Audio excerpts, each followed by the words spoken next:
Hi, it's Steve. Today we'd like to show you how to change the timer dial on your washer. It's a really easy repair. Let me show you how we do it.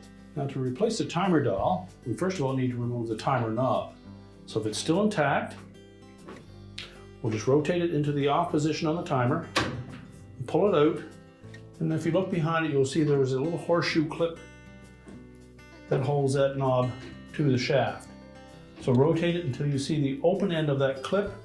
Then with a pair of needle nose pliers, we're simply going to press down on that clip, rotate it 180 degrees, and then we'll grab the opposite end of it with a pair of pliers, and we'll just pull that clip off. We can then remove the knob. You can remove the old dial.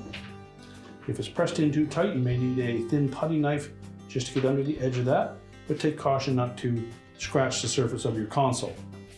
Now, with the old dial removed, make sure that the spring clip came off with it. If not, it will be located in here and will need to be pulled out of the way. So you can discard the old one. Now, before we install that new dial, you just flip it over and you'll see that there is a little detent. We need to line that up with the outer hub on that timer. So line it up and push it into place.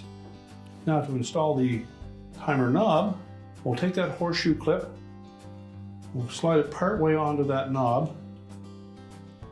We'll slide it on far enough that the notched portion of that clip is spread open.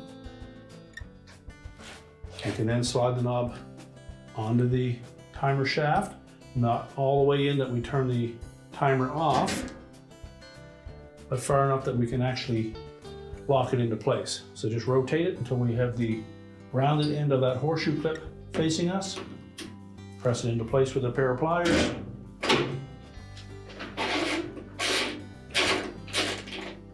Verify that the knob is latched on properly. And your repair is complete.